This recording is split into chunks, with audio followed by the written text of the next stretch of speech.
Nabulabog ang mga residente sa duwa ka magkasikbit nga barangay sa Davao City human miulbo ang dakong sunog sa ilang lugar niadtong miaging gabii. Anaa sa kapin 20 ka magbanay ang apektado. Nakaalerto si Argil Relator.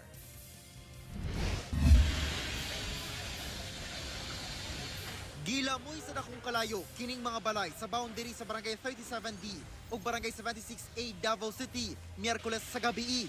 Niabot sa ikaduhang alarma ang sunog.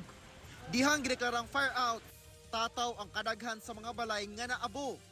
Kasamtangang nagtinera sa gym sa barangay ang mga apektadong residente nga walay laing kasak-an. Wala, katulog naman mi, mga alas 9, gituktok naman silingan nga, nasunog daw. Paglingin ako, wala, dako na kay kalayo. Kaya mga upat ka balera magikan sa mua. Kanilang, safety lang ako mga pamilya nako. Akong amahan nga na mild stroke na ako dito.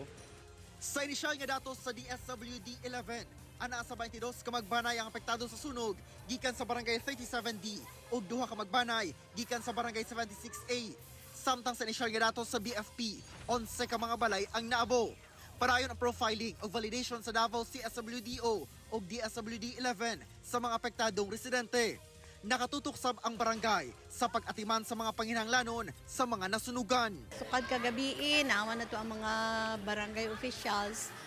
Gi-plaster na namo sila dinhi ang amuang mga modular tent, gi-ready na namo sa ilaha.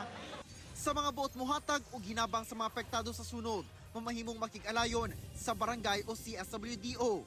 Ginasuta pa sa BFP ang hinungdan sa pag-ulbos sa kalayo o kantidad sa danyos. Kauban si Melchor Awing sa kamera. Ako si Argil Relator. One Mindanao